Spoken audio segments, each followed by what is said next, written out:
need school supplies. And I need victuals for my critters. And I need victuals for you critters.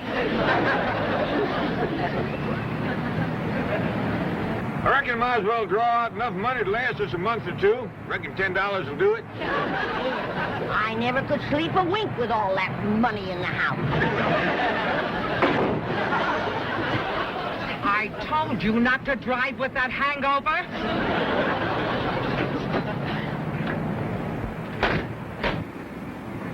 Anybody hurt? I don't think so. Well, no harm done, huh, kid? Well, not to your car, but you kind of bent our bumper. I reckon I can straighten it out, though.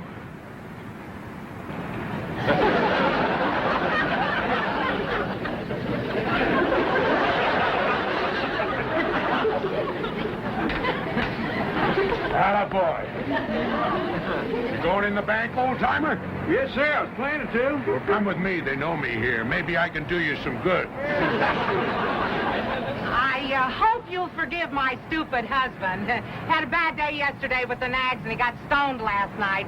So now he's got to borrow some money to pay off his bookie. What's a bookie? A little rat called Sam the Collector. Oh, Jim could only stay away from the horses. Your husband likes horses, does he? Loves them, especially losers. Dad says a man who likes animals can't be all bad. Here comes Uncle Jed, Granny. Well, let's be on the way. Bye, ma'am. Glad there was no harm done. So am I.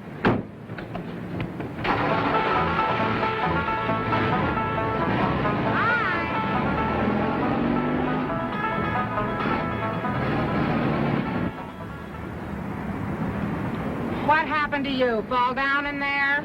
Shut up and act hurt. That old geezer's worth $35 million. What? Faint. We'll sue him for a bundle.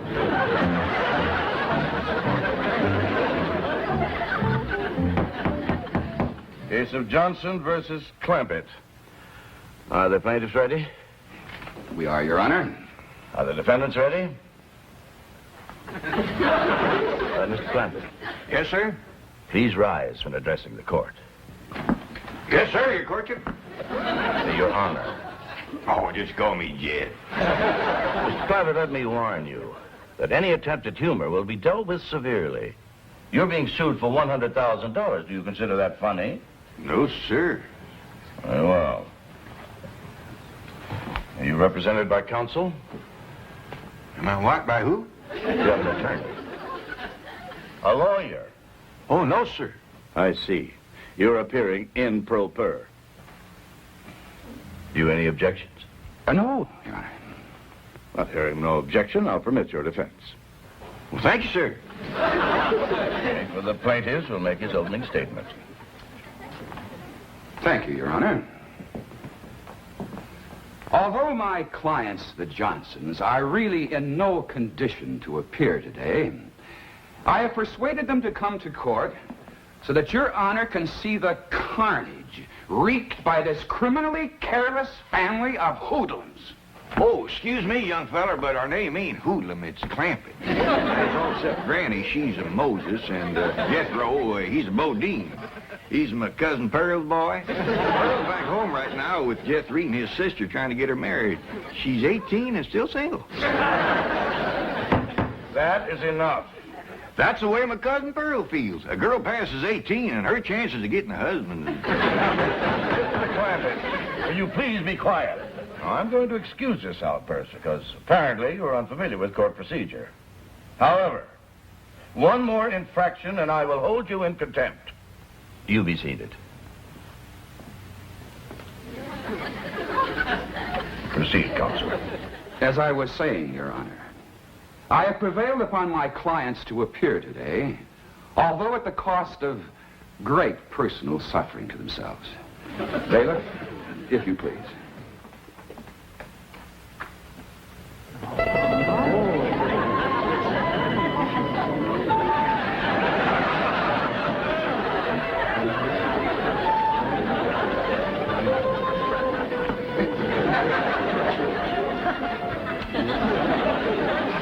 Is them the people that run into us? It sure is. What you reckon happened to them? Something terrible by the looks of them. See, can we comfort them? Your Honor, protect my clients from these ruffians. You got a terrible memory for names. We's Clampetts, except for Granny and Mr. Clampett, I declare you in contempt of this court. And I'm going to give you a fine of $100. Well, thank you, but I didn't do nothing to earn no $100. The fine of $100 is suspended. Now, please, take your seats.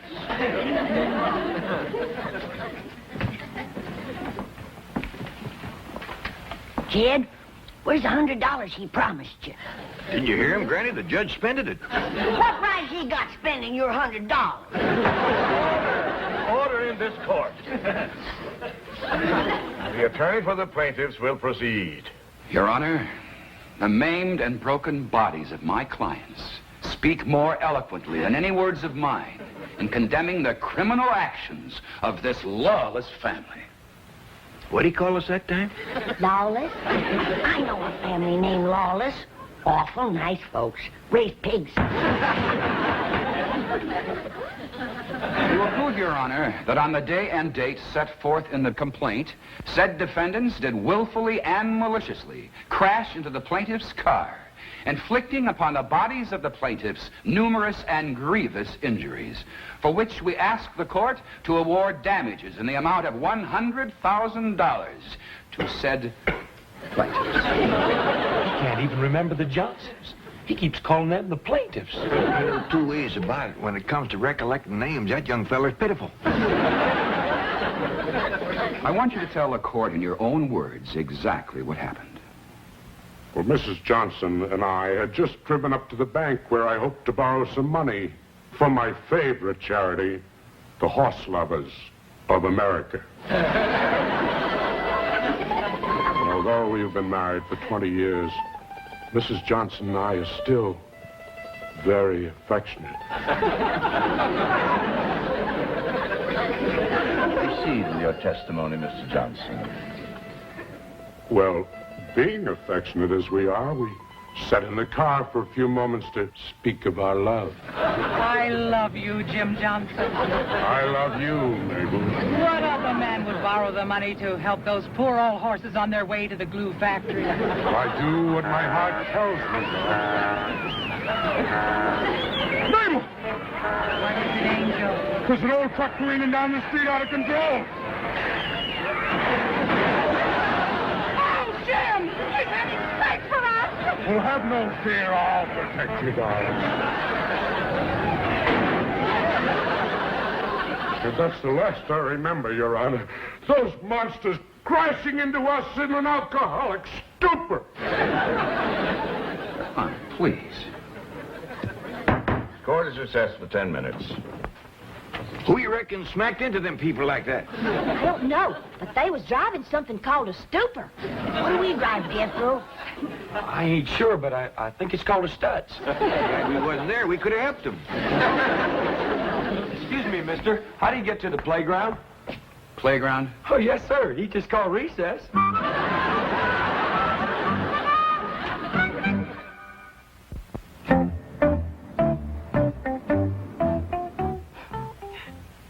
For my poor Jim's sake, I was glad he was unconscious so that he didn't have to see the worst part. Would you describe what you mean by the worst part?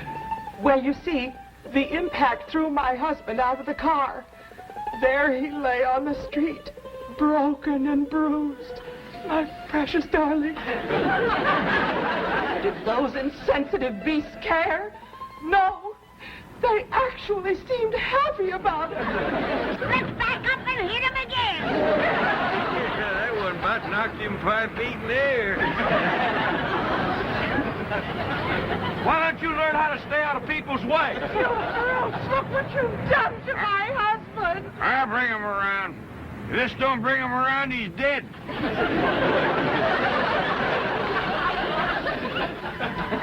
My poor husband, whose precious lips had never before touched alcohol. Your Honor, please, sir, Mr. Judge. Yes, Mr. Clampett? Do you wish to question Mrs. Johnson? Oh, no, sir. That poor woman's been through trouble enough. I just want to say that me and my family here is right good at tracking and trailing and hunting. And we'd be right pleasured if you'd let us go out and hunt down them rascals that was so mean to the Johnsons. Clampett, do you expect the court to take those remarks seriously? Well, I reckon I did brag a little too strong on us, but if we can't catch him, we got a hound dog named of Old Duke. He can follow our trail a month old. That's back again. Why, you just give old Duke the scent, he can't get after it. Is it possible that you people don't realize that you are the accused? What do you mean? You are the folks who caused these injuries to the Johnsons. Us? Who says so? They do. That's a dad-blame lie. Wait, wasn't even five. Bailiff, restrain these people. No, you want to fight. You want to fight.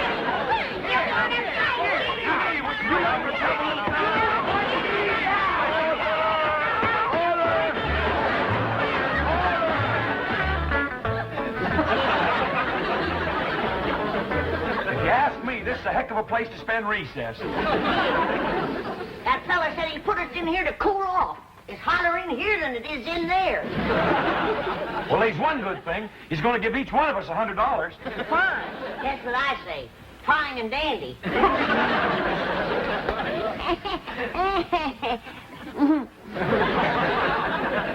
Jed, you look like you're counting hairs on a hog's back. What you studying on? I'm studying on this whole situation, Granny. Why would the Johnsons haul off and say we'd done something that we didn't? Well, maybe they's fibbing to get the money. Maybe they's Tex. I agree with Ellie. Way I got it figured, that accident they had knocked their memories loose. I could have. The way they's bandaged up, they must have took some awful hard knocks. Granny, supposing you make some poultices for the Johnsons, then that'll draw the hurt out of their heads and they'll be able to remember what smashed into them. I'll do it, kid. And I'll whop up a great big dose of retchweed tonic. There ain't nothing like retchweed to get you thinking straight. All right, folks. Judge adjourned court till after lunch. And then he wants you all back in that courtroom on your very best behavior. He said he'd suspend your $100 fines. There he goes, spending our money again.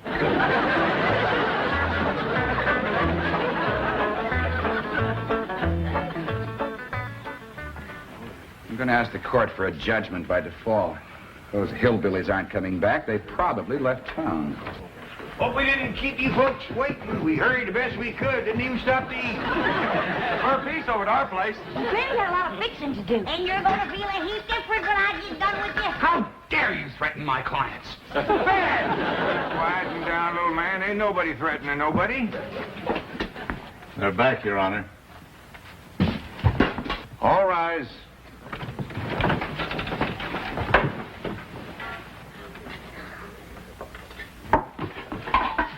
You can uncover the bridge, but keep the lid on the baked pasta. Well, how about the kidneys? They're just as good cold. Smells good, don't it, Judge? We'd be right pleasure to have you join us. Everybody, we got plenty. Thank you. That is very nice of you. Oh, not at all. You realize how long you've kept this court waiting? Yeah, I'm sorry about that, Judge, but we done the best we could. Granny was working like a whirlwind, baking possum, cooking grits, making tonic, and fixing poultices. I am not interested in what Granny has been doing. I wouldn't rile her up if I was you, Judge. Not on an empty stomach. Granny gets right ornery when she ain't eat all day. I am also not interested in her dietary idiosyncrasies. Bailiff, remove that food from this courtroom. Hold on. We's hungry. That's your own fault for being late. I wouldn't say too much about being late if I was you. This is the second time today you've come in here in your nightgown.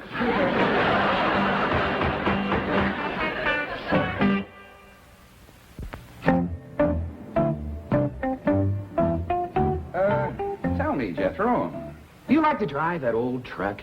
Oh, yes, sir. Do you like to drive fast? Oh, yes, sir, but I'm Just always... answer the question yes or no, and tell the truth. How do you like to drive fast? Yes, sir. Were you driving fast the day you crashed into the Johnsons' car? Oh, no, sir. Well, were you driving slowly when you crashed into their car? No, sir. That's I'm all, always... thank you. But Now I'm step down, please. Next witness. Granny, I understand that you make very good moonshine whiskey. I call it my rheumatism medicine. I see. But it is quite potent, quite strong. Well, you don't want to stand too close to a fire when you uncork it. Yes, well, now then, Granny, do you sometimes carry a jug of this rheumatism medicine around with you? Take it on trips, say? Only when I get my twinges. Well, were you having twinges the day you and your family crashed into the Johnsons? No, and we didn't. That's all. Thank you. Now then, Ellie Mae, when the old truck here crashed into the Johnsons' car, would you show me just where you were sitting? Well, I was sitting right there, but we didn't. That's all. Thank you. Mr. Clampett, how many guns do you have in your home? Well, Granny's shotgun, Jethro's lever action, my pistol, my squirrel rifle. You needn't go on, Mr. Clampett. That's quite an arsenal you have. Thank you. You're used to carrying a gun, aren't you? I've been toting a squirrel rifle since I was knee-high to a jackrabbit. And I understand you're quite a good shot. Back where I come from, if you didn't shoot good, you didn't eat. I see you shot only for food. Yes, sir. And you were very poor. Yes, sir. And then oil was discovered on your land, and you became very, very wealthy and moved to Beverly Hills. Yes, sir. But isn't it a fact, Mr. Clampett, that in spite of all your millions, you are still frequently seen carrying a gun? Yes, sir. You see, Now, just answer the question, yes or no. Do you, to this day, frequently carry a gun? Yes, sir. Were you carrying a gun the day you and your family crashed into the Johnsons? No, sir, and we didn't. That's all. Thank you. Step down. No, sir. What do you mean, no, sir? That ain't all, and I ain't stepping down. Not until I've said a few things. Your Honor, I object. Now, Counselor, I have been very lenient with your conduct of this case, just as I have been very lenient with the conduct of the defendants. However, since Mr. Clampett here is the defendant and will bear the financial burden if judgment is against him, the court wishes to hear anything that is relevant and pertinent to this case. Yes, Your Honor. Now, Mr. Clampett, let us hear what you have to say. Well, thank you. Well, to begin with, there ain't nobody told the real story about what happened the day the Johnsons backed into us. I object, Your Honor. There has not been one shred of evidence or testimony supporting the allegation that my clients backed into the defendants. That is very true, Counselor. Perhaps now we might have it. In the meantime, you be seated. Yes, Your Honor. Now, you may proceed, Mr. Clampett, realizing, of course, that you're still under oath to tell the truth. Well, Your Honor, I learned how to tell the truth so long ago, I reckon it's become a habit. And what with making a promise on the good book, I'm going to be extra careful. Proceed. Well, me and my family drove down to the bank.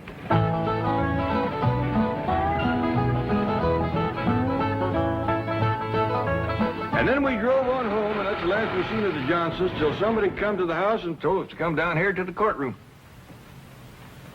You may cross-examine. Well, that's quite a story you told, Mr. Clampett. Very simple and very sweet. Just the truth, like I promised. You're innocent of all these charges against you, aren't you? You've nothing to hide. That's right. Then why, Mr. Clampett, did you not answer the summons and complaint served upon you by the county marshal? Summons and complaint? That is right, complaint.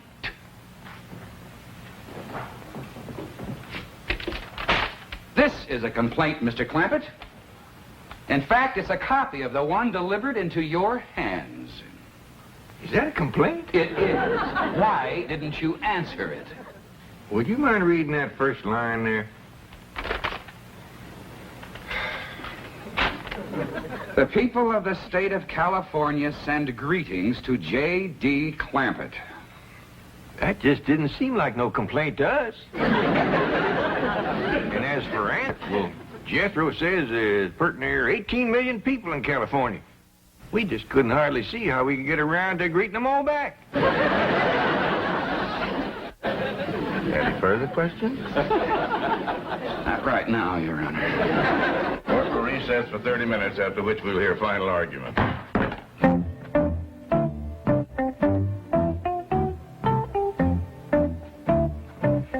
Mrs. Johnson, I'd like to have a little conference with you and your husband before court resumes. Do you know where he is?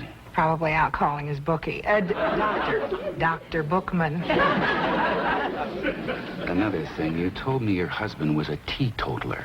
After lunch today, I thought I smelled liquor on his breath. That's his medicine for pain. Mrs. Johnson, are you sure that you and your husband are telling me the complete truth about this case?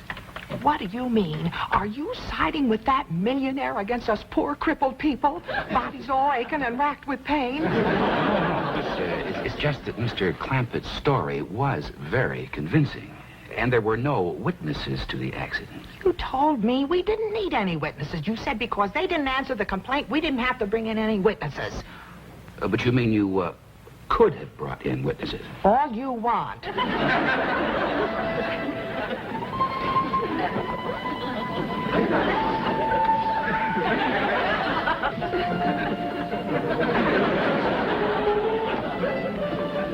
All rise.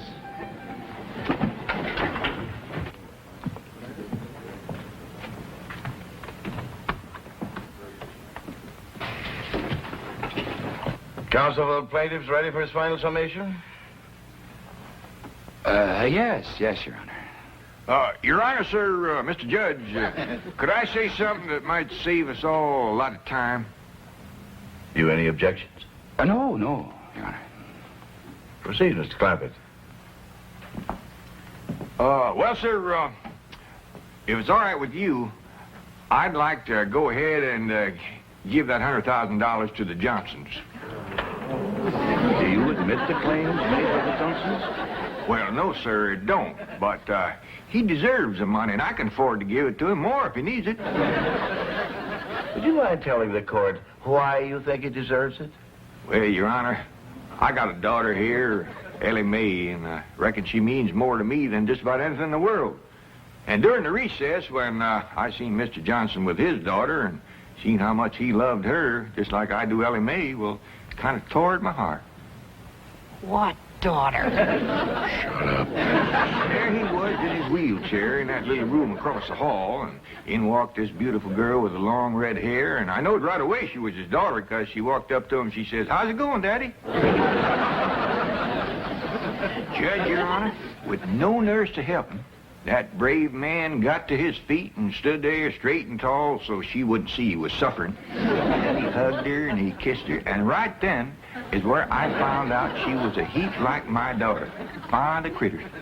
Because he said, "Marcia, darling, when I get this $100,000, I'm going to take you to Mexico and we're going to watch the ponies run."